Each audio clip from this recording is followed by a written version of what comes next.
Welcome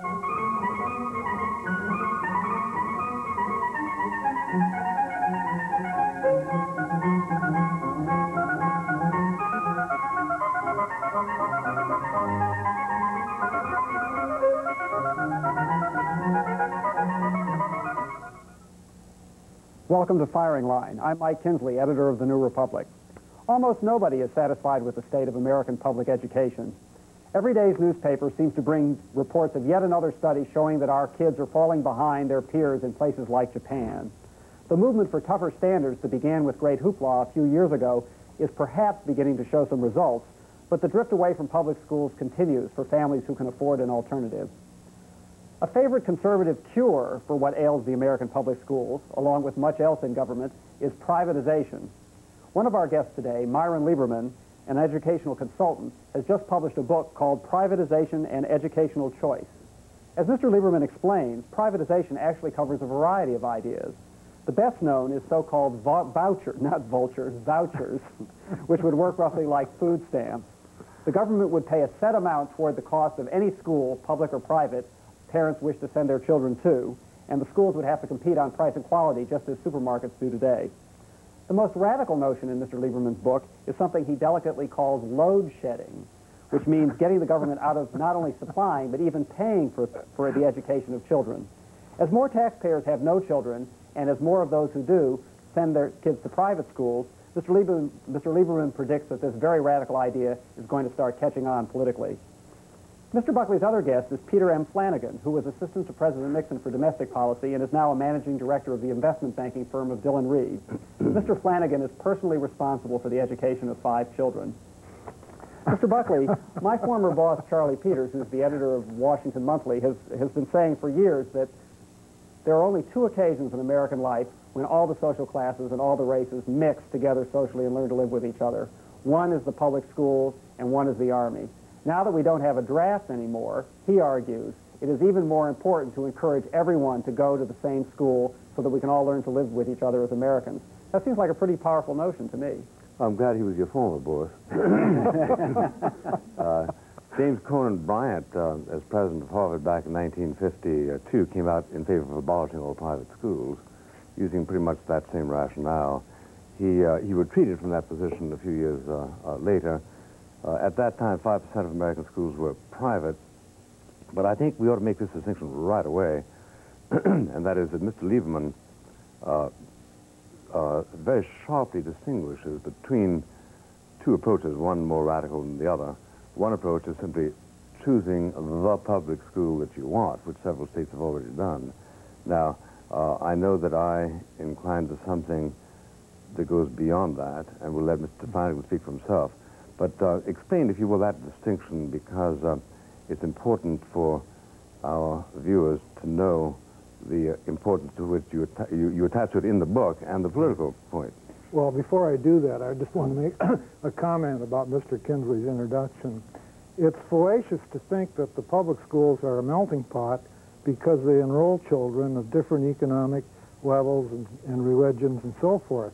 The public school system as a whole does that, but the children are not mixed in some melting pot fashion, school by school. The children in the inner cities go to school with other inner city children. The children in the suburbs go to school with children of a different socioeconomic class. So the inference to a school basis for what the public school does for children as a whole is a fallacious one.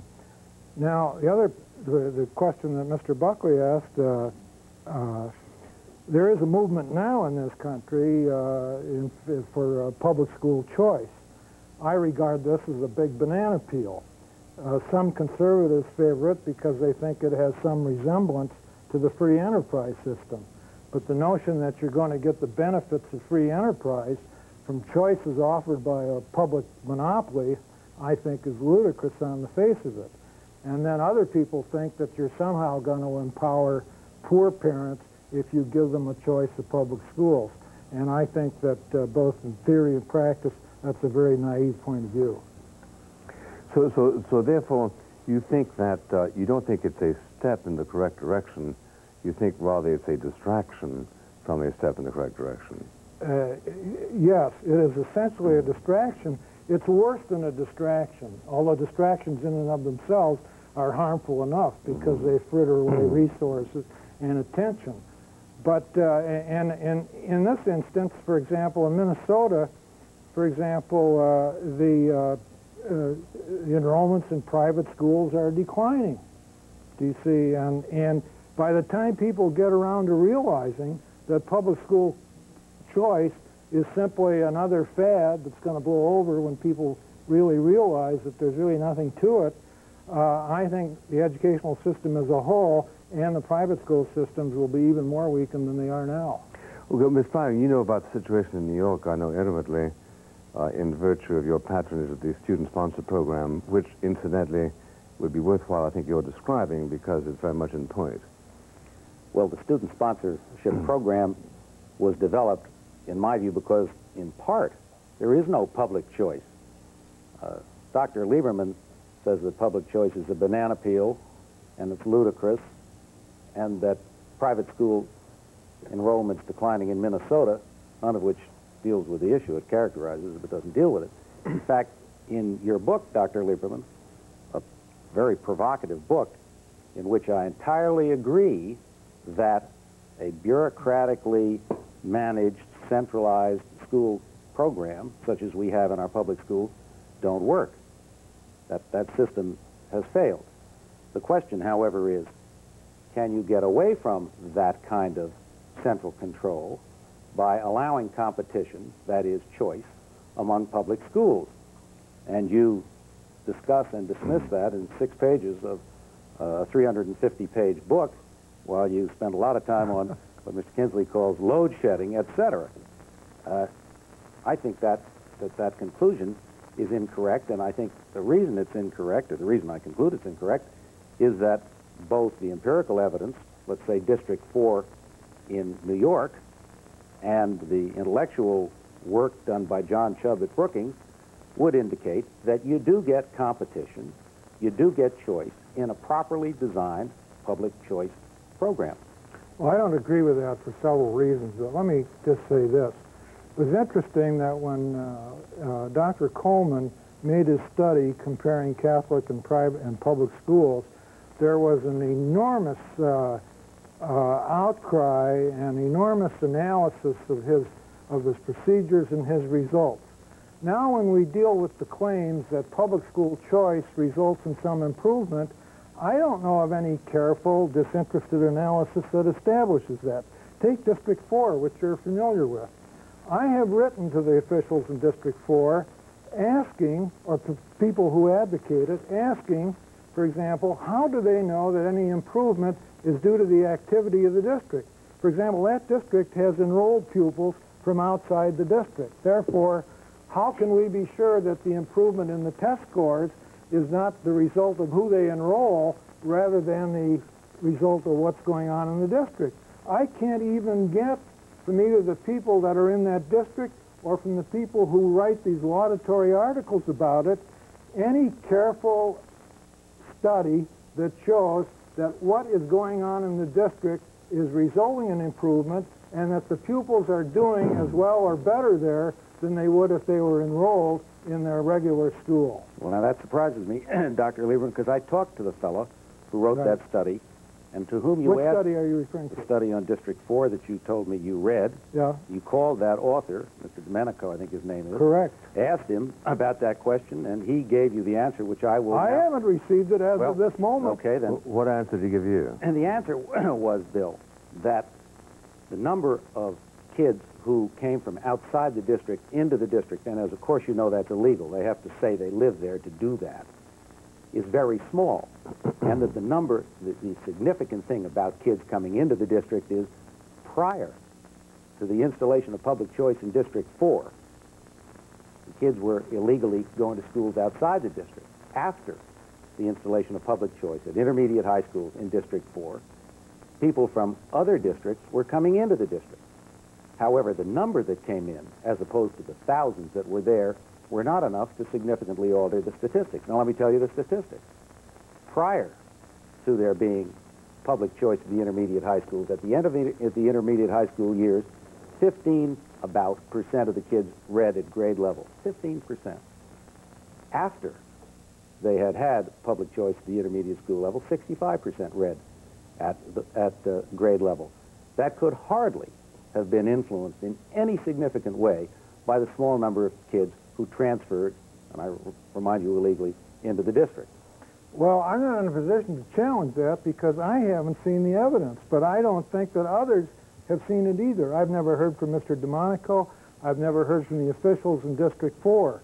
And so this claim, as far as I'm concerned, is really an untested one. Let's examine this, if I may, on the basis of giving examples about which everybody has to... Sure. If I understand you, you are saying that as long as the educational bureaucracy runs these schools, the patronage of School A over against School B, School D, or School E, however heavy it is not going to affect the quality of education beyond the extent to which the students themselves import a higher aptitude, because the bureaucracy won't start dismissing bad teachers or working them slowly out of the system. That's right. And by the way, I had asked Mr. Peterson before the program, does he know of one teacher in District 4 who's lost his or her job as a result of choice? Would you like to give the audience the answer to that question? I said I have Has no Mr. Peterson evidence. given you the answer to that? Mr. Peterson gave Flanagan. I have no evidence.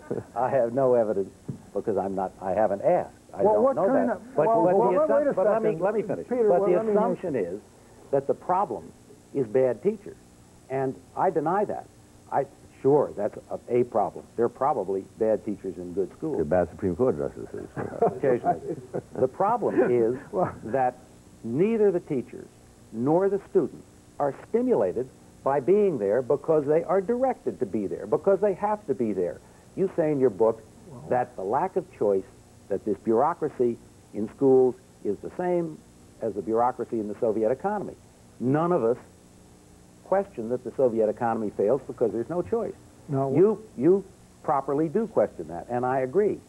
The solution to that is to allow both students or their parents to choose, because then they have made a commitment to that school, and to allow teachers and principals to join together in differentiated schools so that they have made a choice as to the demagogical methods that are used. The Bronx High School of Science here in New York is like lecturing to MIT, those of us who've had the experience.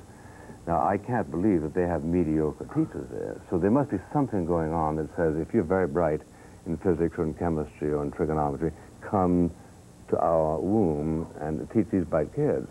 So there is some movement there, isn't there, even within the constrictions of the existing bureaucracy? Well, the fact is that even our best students and our average students are doing worse than students of comparable ability in other countries. It's a serious mistake to think our educational deficiencies are primarily, it seems to me, the problems of the underclass. But I want to come back to something. I attended the White House Conference on Choice in January, and Governor Thompson of Wisconsin was one of the speakers who was supporting public school choice. I don't oppose public school choice. My point is that at best it's only a marginal reform. Now in Minnesota, for example, in the first year of public school choice, Only 9,000. only 7 pupils out of 227,000, 7 out of 227,000 gave as their reason for changing their public school, for example, inadequate teaching, and they were, by the way, allowed multiple responses. Now, what reasons did they give? They lived closer to the school of choice, or their parents went there, or they moved, and then they wanted to finish their school in the school from which they started. Now, those are valid reasons, and I don't object to them, but the notion that letting people transfer for those kinds of reasons is going to result in improvement or has anything more than superficially in common with competition under a free enterprise system is, to me, is just ridiculous. But you should mention that in year 3, that's 35,000 people who are transferring in Minnesota. At least the figures I've recently read. But for what reason? Well, it may be a matter of convenience. It may be that Minnesota's a bad testing ground. Maybe there's uniform quality there. But that wouldn't be true, say, in Washington, D.C. Well, in let me Washington, D.C. just interpose one point here. When the supporters of public school choice are asked, or the low numbers are pointed to, their response is, well, it isn't the number of transfers, it's the impact of having the option available. The exit. Which is a valid point. But then the question is, where is the evidence that it has any impact? In District 4. Wait a second. Where it has any impact on the students who don't transfer. In the Minnesota case, I know of absolutely no evidence that the teachers in the schools that are losing pupils have changed anything as a result. Okay, let me ask Mr. Flanagan this question now. What are the mechanics by which good teacher A replaces bad teacher B in a school towards which there's a gravitation of high standards? If the education bureaucracy says no, he likes it there.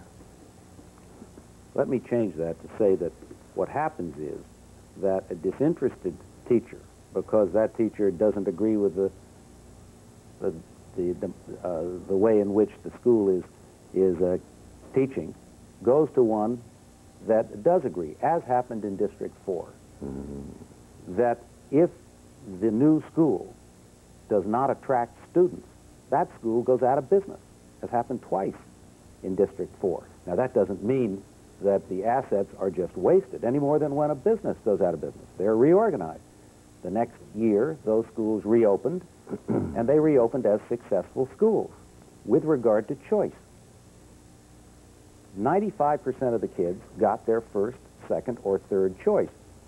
Their choice may have been the school in which they were already enrolled, but it changed their attitude from saying, this is a school that I want to be in, this is a school that I choose to be in, from one, this is a school I gotta go to, because you're likely to dislike where you gotta go. So that, and the evidence that it works are those reading scores. So it becomes a so-called magnet school. Every school becomes a magnet school, and the Bronx School of Science that you brought up, that is a magnet school. That's why it works. But in the New York City high school system, only 15% of the kids go to the school that they choose. By definition, 85% of the kids go to a school they don't choose, and they don't like that. Okay, let's move beyond those 6 pages in your book to the other pages.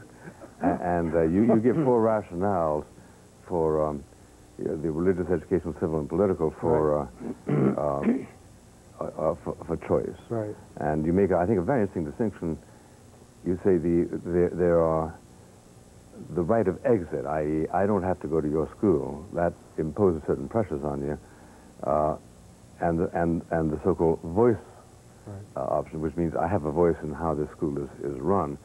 The voice augments in power if you have the right of exit. Correct. Now, you would like to see things in due course. How? I would like to see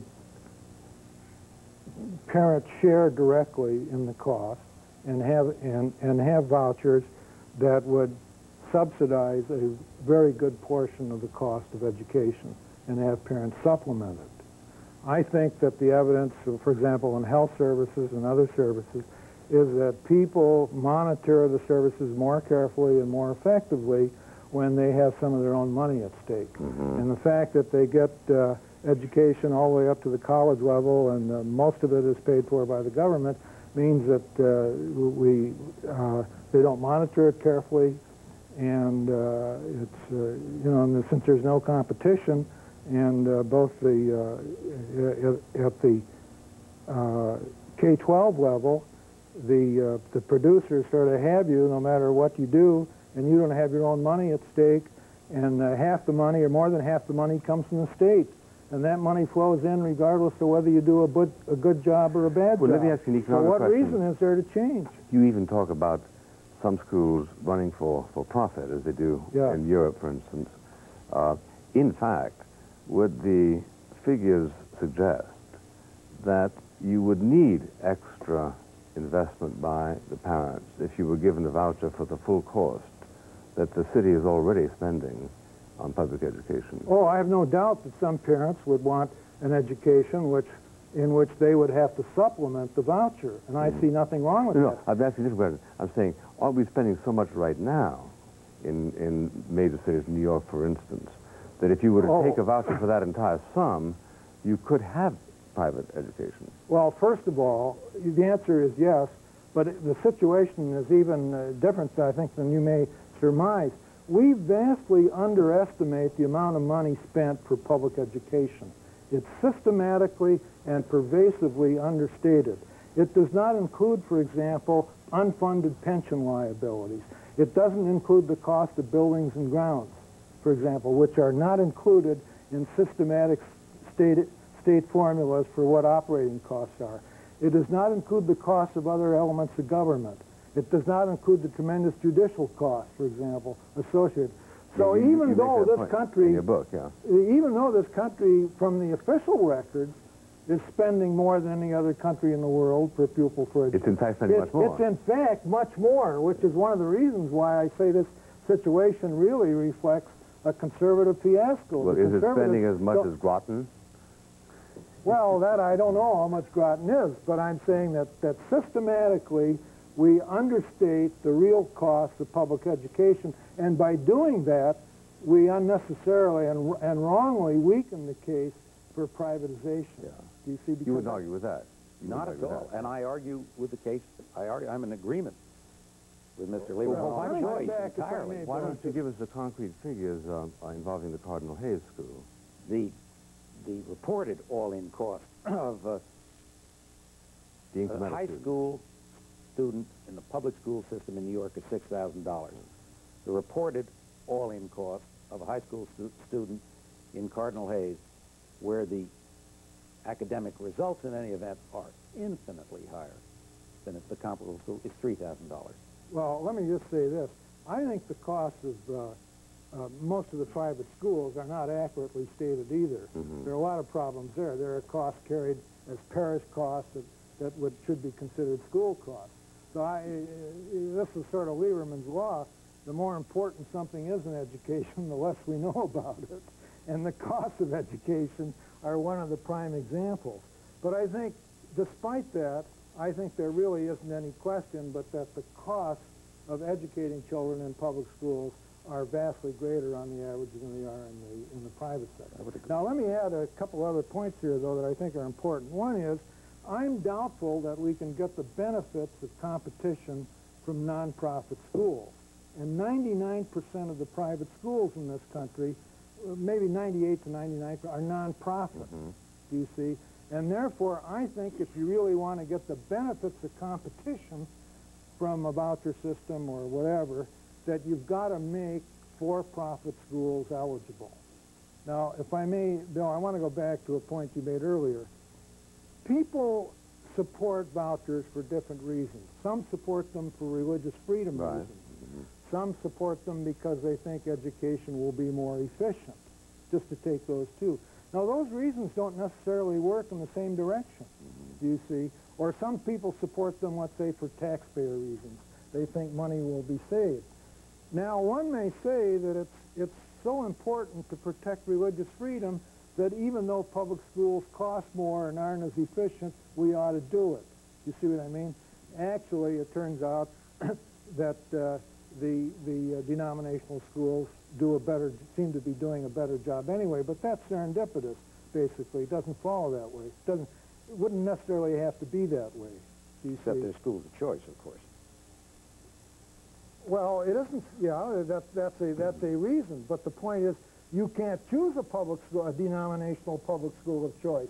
The reasons why people go to something like 62% of the enrollments in private schools are in denominational schools, and that means they have a certain uniformity, and which goes back Mr. Kinsley's introduction. A certain amount of homogeneity is essential for good education. Since we've come back to the introduction, I think we better stop right there. Okay. You know, Mr. Buckley, Mr. Lieberman failed to mention one reason people were giving for changing schools, which was to be near their girlfriend or boyfriend at the Minnesota experiment. I throw that out. It's neither here nor there. I thought we ought to end by asking you the question that you asked at the very beginning.